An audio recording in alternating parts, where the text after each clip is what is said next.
Le monde change, secoué par les crises qui bouleversent tout sur leur passage. Crise climatique, crise géopolitique, crise sanitaire. Elles s'enchaînent et nous font prendre conscience qu'il faut durablement faire évoluer, voire radicalement modifier nos façons de faire. Facile à dire, mais comment faire et qui doit bouger ces lignes? Je suis Raphaël Duchemin et dans cette série décryptage, je vous emmène à la rencontre des experts de PwC qui vont vous aider à transformer vos modèles.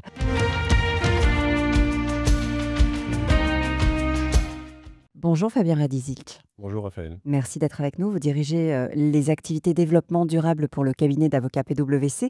À vos côtés également, Eric Hickel, bonjour. Bonjour. Associé PwC, société d'avocats spécialisée en droit des affaires.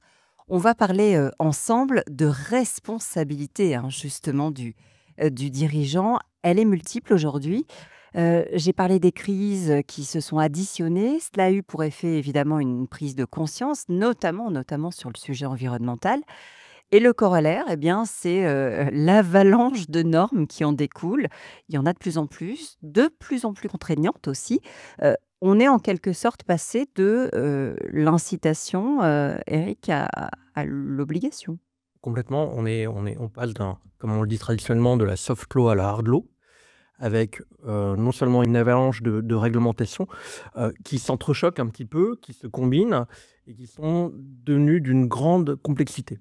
Et à ce titre, le juriste est vraiment indispensable dans la mesure où il est un expert. Simplement, on le verra peut-être un peu plus tard, il n'a pas complètement pris sa place dans ce nouveau monde. L'ESG fait partie intégrante de la stratégie de l'entreprise.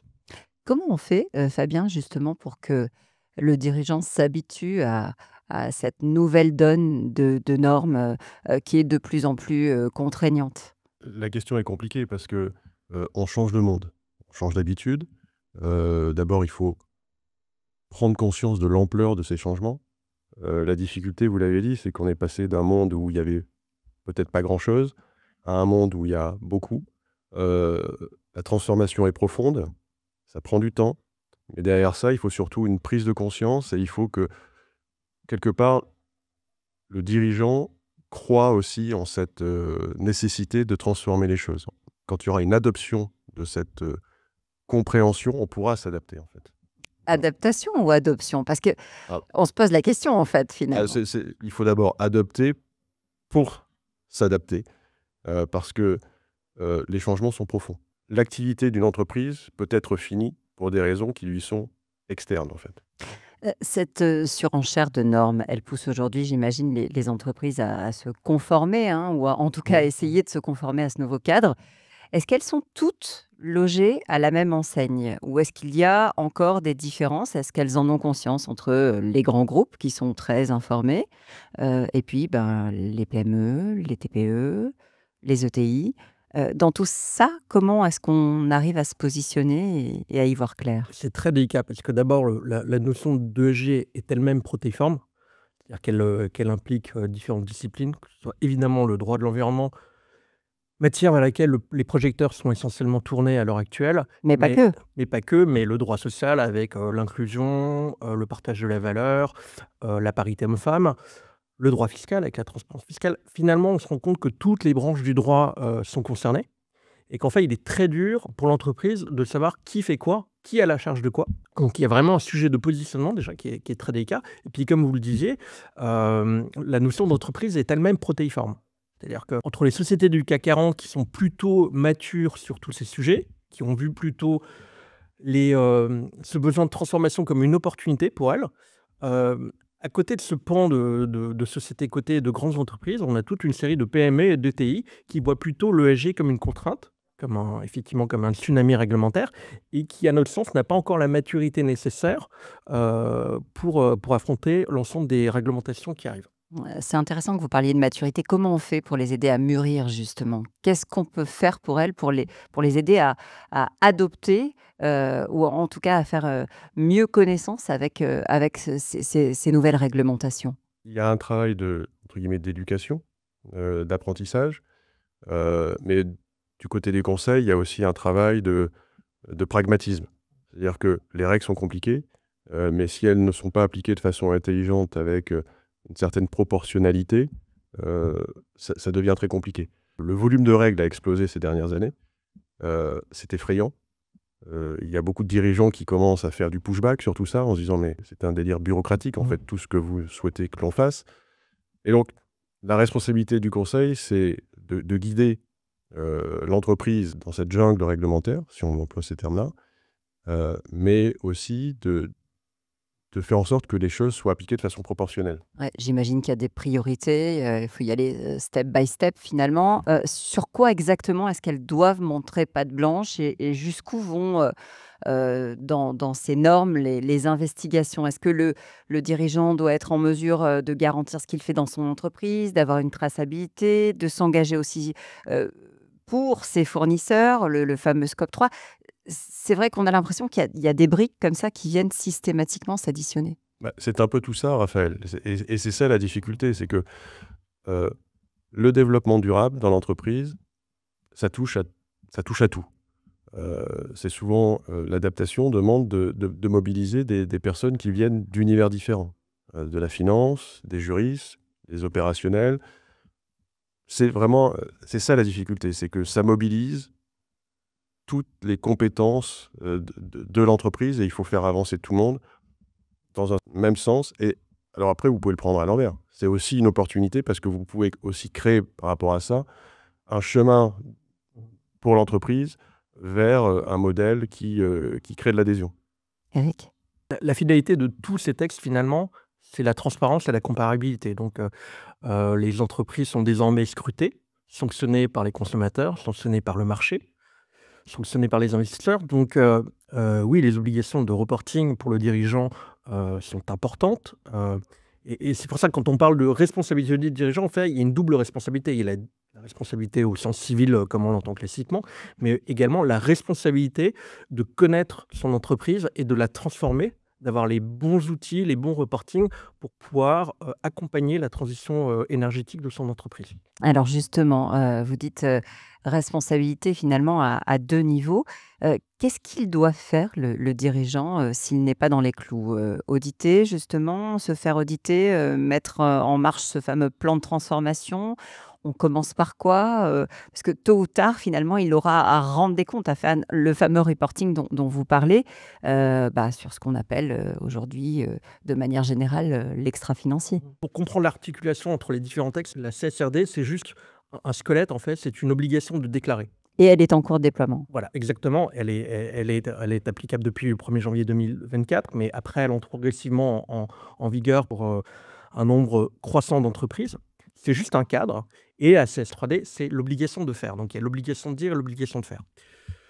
Donc, finalement, le cadre est déjà assez clair. Dans le rapport de gestion, il y a une section extra-financière dans laquelle l'entreprise déclare un certain nombre de choses, son impact sur l'environnement, les mesures correctives qui sont prises, les mesures de suivi. Et donc, finalement, c'est déjà très encadré. Et tout ça est certifié par un commissaire aux comptes. Donc, on arrive à un stade où le reporting extra-financier devient aussi important que le reporting financier. Ça, avant, le dirigeant, en avait vaguement conscience, mais ne connaissait pas les effets que ça pouvait avoir sur lui. Comment ça se passait avant, dans le monde d'avant? Avant, c'est vrai qu'on était focalisé sur les indicateurs financiers. Aujourd'hui, on se pose un peu plus la question de l'impact de l'entreprise sur son environnement, sur toutes les parties prenantes en fait à la vie de l'entreprise. Que ces parties prenantes soient en interne, salariés, actionnaires, ou alors tous ses fournisseurs. Quand on voit les obligations qu'on a aujourd'hui, tout ce qui tourne autour de la traçabilité et du devoir de vigilance, tout ça est énorme en fait en termes de regard que le dirigeant doit porter sur son écosystème. Alors, puisque vous parlez du devoir de vigilance, justement, il a évolué. On était très en amont, hein, après le Rana Plaza, etc. Il y a des choses qui se sont mises en place et nous, en France, on a été parmi les pionniers. 2017, ce devoir de vigilance, aujourd'hui, il est étendu au niveau européen, mais aussi étendu dans ce qu'il signifie. Concrètement, pour un entrepreneur en responsabilité, ça veut dire quoi? Et surtout, ça impose quoi? Impose une vigilance de l'entreprise, non seulement sur son propre fonctionnement, mais également celui de tous ses fournisseurs, sous-traitants, donc ça va très loin. Il y a un caractère d'externalité qui est très important et qui évidemment qui peut être anxiogène pour les entreprises. Et avec des sanctions à la clé qui sont à la fois des sanctions administratives avec des autorités de contrôle. C'est là où on va beaucoup plus loin que le devoir de vigilance français et évidemment des sanctions civiles. Donc oui, il y a toute une série de mécanismes qui devront être mis en place sur toute la chaîne de valeur. C'est là effectivement que, il y a quand même un flou artistique parce que, c'est à la fois précis et imprécis, ce qu'on attend de ce devoir de vigilance. Dans les critères ESG aussi, enfin, j'ai l'impression que tout le monde s'y perd un peu et que finalement, même les spécialistes, n'ont pas forcément, tous les tenants et les Je aboutissants. pense qu'il y a un guide, en fait. C'est de se dire, moi qui suis l'entreprise, qui suis en bout de chaîne, je ne peux pas faire des déclarations en disant que sur telle et telle norme, je suis aligné avec ce qu'il faut faire, sans regarder comment se comportent tous les gens qui travaillent avec moi. Voilà. Parce que sinon, vous avez un problème d'incohérence. Or, ce qui est sanctionné aujourd'hui, c'est quand une entreprise donne des messages qui sont incohérents par rapport à ses déclarations. Je vais prendre un exemple. Vous ne pouvez pas dire le matin, euh, je suis un bon citoyen parce que par rapport à l'environnement, je fais ce qu'il faut, par rapport aux personnes que je fais travailler, je fais ce qu'il faut, et l'après-midi, faire de la fraude fiscale. Vous voyez, c'est cette incohérence-là qui doit être le guide aussi du dirigeant par rapport à son comportement en général. Est-ce qu'on sait, clairement dire aujourd'hui jusqu'où, la maison mère, le donneur d'ordre, doit avoir connaissance d'eux? Pour ne pas engager sa responsabilité. C'est toute la difficulté et puis on va voir effectivement comment c'est transposé dans les différents droits nationaux. Parce que je pense qu'il y aura des écarts. Les concepts sont, à la base plutôt des concepts anglo-saxons. On va voir comment c'est répercuté dans les différentes, juridictions et comment le droit français va appréhender, tous ces concepts. Justement, en termes de responsabilité, on voit que le dirigeant est concerné, c'est la responsabilité de l'entreprise, c'est la responsabilité du dirigeant qui va être engagé dans toutes ces nouvelles contraintes? Bah, en premier lieu, c'est la responsabilité de l'entreprise qui est recherchée. Le droit français est relativement rétif à la mise en jeu de la responsabilité des dirigeants, mais évidemment, au bout du bout, comme on le disait tout à l'heure, le dirigeant est tenu, de transformer son entreprise et de l'accompagner, dans la transition énergétique. Ça, au bout du bout, sa responsabilité pourrait être recherchée, évidemment. Quels sont les garde-fous qu'il peut mettre justement pour se protéger lui et protéger aussi son entreprise? Je pense que la responsabilité du dirigeant peut être engagée si il savait qu'il devait faire et qu'il n'a pas fait. Donc, la première responsabilité du dirigeant, c'est de se mettre à niveau, de connaître à peu près les normes. Alors, bien entendu, il ne va pas tout connaître comme un juriste doit le connaître, mais il doit se connaître comme un dirigeant doit connaître ces sujets-là. C'est-à-dire qu'il ne doit pas les écarter. Et il doit mettre au niveau de son entreprise les ressources nécessaires pour que les sujets soient traités. Je pense que la première responsabilité du dirigeant, c'est celle-ci. C'est-à-dire que face à ce développement aujourd'hui de ces normes, face à la transformation que ça implique, s'il ne fait rien, elle est là, sa responsabilité. Après, faire quelque chose, ça ne veut pas dire qu'il faut il faut faire les choses à 1000%. Il faut faire les choses de façon proportionnée en fonction de la taille de l'entreprise et de la nature de son activité. Et être en capacité de prouver qu'on l'a au moins essayé de faire. Est-ce qu'il peut s'exonérer, Eric? Est-ce qu'il peut faire valoir sa bonne foi, montrer qu'il a délégué? Évidemment, évidemment. Enfin, c'est d'ailleurs le but de certains outils juridiques comme la délégation de pouvoir. Mais oui, évidemment, on raisonne au cas par cas. Donc, si on voit qu'un certain nombre de mesures ont été mises en place, évidemment, ça permet de minimiser sa responsabilité. Mais une fois encore, il est impératif de préparer l'entreprise. C'est-à-dire, préparation, c'est que chacun se forme, former les autres, former ses pairs, former les opérationnels, former ses sous-traitants, former ses fournisseurs pour que finalement l'ESG soit chez tout le monde, en fait, que ce soit l'affaire de tous et se transformer. Donc former, transformer.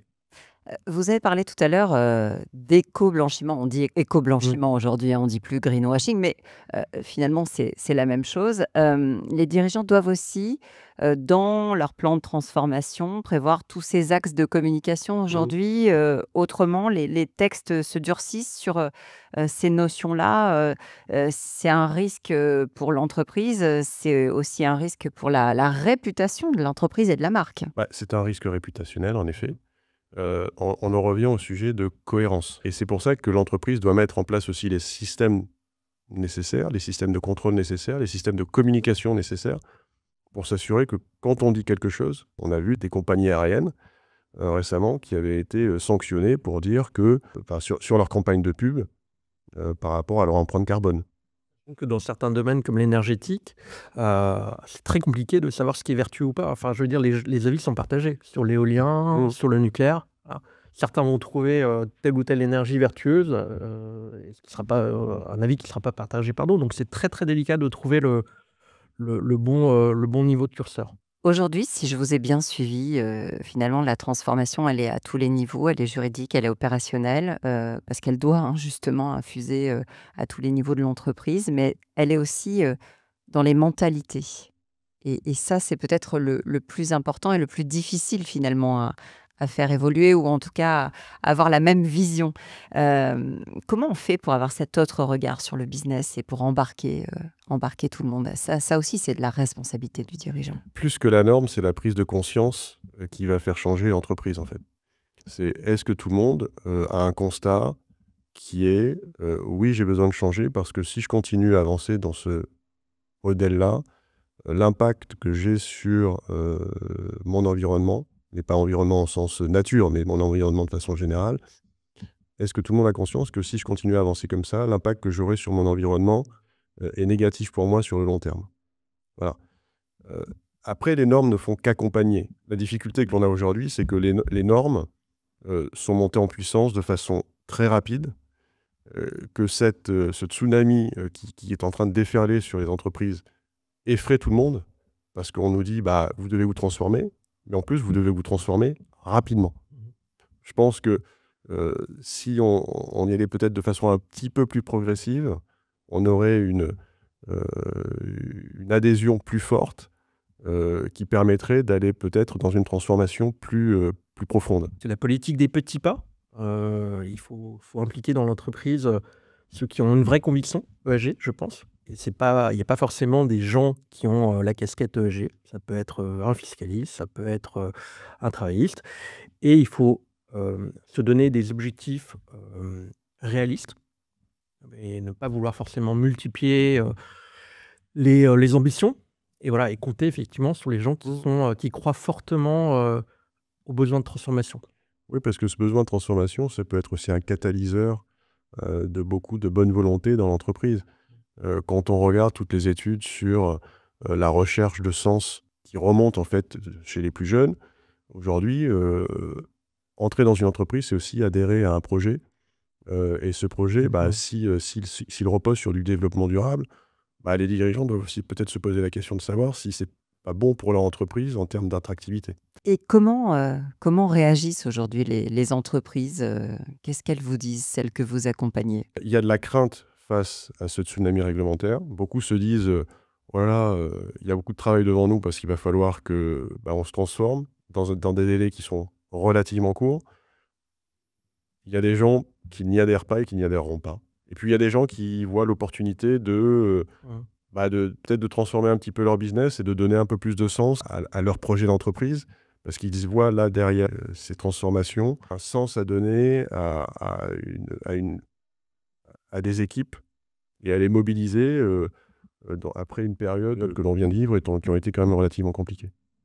Il y a une corrélation évidente entre le degré de maturité, d'une entreprise et son chiffre d'affaires. Donc, honnêtement, on n'est pas inquiet sur les grandes entreprises qui étaient déjà, Mmh. qui avaient déjà été, impliquées, enfin qui connaissent les procédures, NFRD, donc qui sont déjà, relativement matures et les PME et les ETI qui sont pas du tout prêtes, objectivement.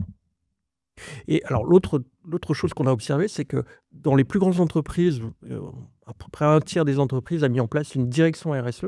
Il y a plutôt peut-être un regret, une volonté de revenir en arrière parce qu'en fait, ça a tendance à déresponsabiliser tout le monde. L'idée étant que l'ESG doit être l'affaire de tous. Si on crée une direction, ad hoc, en fait, ça déresponsabilise un peu les autres directions qui disent: «Bah, c'est pas dans mon camp, je m'en occupe pas». Donc, une fois encore, je pense que, la matière doit être extrêmement, transverse, collective. Merci messieurs. Merci Raphaël. Merci d'avoir été nos invités dans le podcast Décryptage. Vous pouvez le retrouver bien sûr sur pwc.fr ainsi que tous les épisodes précédents. Retrouvez PwC en direct, le podcast, sur toutes les plateformes de streaming et sur pwc.fr. PwC en direct.